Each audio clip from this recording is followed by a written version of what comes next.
দুঃখ, কষ্ট, tension oh ঋণ থেকে মুক্তি পেতে একটি দোয়া 7 বার পড়ুন।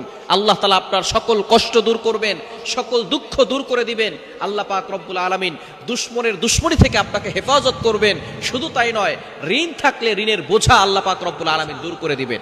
আমরা অনেকেই আছি ঋণের বোঝায় জর্জরিত, টেনশনে আপনার ঘুম আসে না। এরকম অনেকে আমাদের কাছে ফোন দিয়ে বলে, আপনি সকালে 7 বার এই দোয়াটা পড়বেন, সন্ধ্যায় 7 বার এই দোয়াটা পড়বেন, আল্লাহ তাআলা আপনার সকল টেনশন, ঋণ আল্লাহ তাআলা দূর করে দিবেন।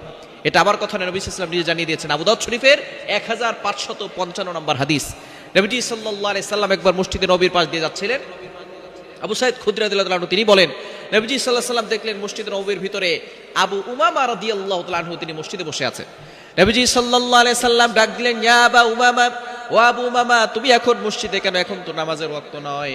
আবু উমামা রাদিয়াল্লাহু তাআলা আনহু দাঁড়িয়ে বললেন, ইয়া রাসূলুল্লাহ, ইয়া হাবিবাল্লাহ, আমি তো ঋণের বোঝায় জর্জরিত, দুশ্চিন্তা, টেনশন আমাকে মসজিদে নিয়ে আসছে, টেনশনে পড়ে গেছে, আমি আর বাহিরে থাকতে পারি নাই, আমি সাথে সাথে মসজিদে চলে আসছি। দেখুন সাহাবায়ে কেরামদের ঈমান কেমন ছিল। টেনশনে পড়ে গেলে, বিপদে পড়ে গেলে তারা মসজিদে চলে যেতেন, আল্লাহর কাছে গিয়ে চাইতেন।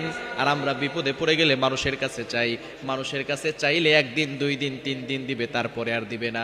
মানুষ দিলে শেষ হয়ে যায়, আল্লাহ দিলে কখনো শেষ হয় না। সুতরাং চাইতে হবে কার কাছে? সাহাবায়ে কেরাম বিপদে পড়লেই চাইতেন আল্লাহর কাছে। নবীজি বললেন, ও আবু বাবা, আমি কি তোমাকে এমন কিছু বাক্য শিক্ষা দিব না, যে বাক্য যদি তুমি পড়ো আল্লাহ তাআলা তোমার সকল টেনশন দূর করবেন, ঋণের বোঝা দূর করে দিবেন, আল্লাহ তাআলা তোমার ঋণ মুক্তির ব্যবস্থা করে দিবেন। সুবহানাল্লাহ বিহামদি।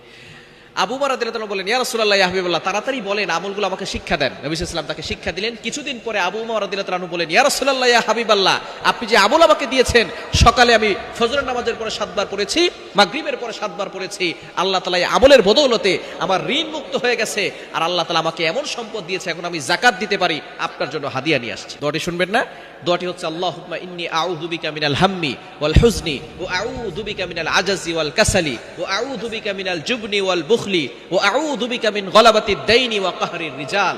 এটা 2টা বর্ণনা আছে, একটা বুখারীর বর্ণনা, একটা আবু দাউদের বর্ণনা। সুতরাং আবু দাউদের বর্ণনাটা এটাও পড়তে পারেন, বুখারীর যে বর্ণনা আছে সেটাও আপনি পড়তে পারেন, কোনো সমস্যা নাই। তবে দোয়াটা আপনি দেখে দেখেও পড়তে পারেন। ফজরের নামাজের পরে 7 বার পড়বেন, আপনার টেনশন, দুশ্চিন্তা, ঋণের বোঝা আল্লাহ তাআলা দূর করে দিবেন। যারা ফার্স্ট্রেটেড পিপল রয়েছেন, যারা সব সময় টেনশনে ভোগেন, এই দোয়াটা যদি আপনি আমল করতে পারেন, অবশ্যই আল্লাহর পক্ষ থেকে গায়েবীভাবে সাহায্য আসবে।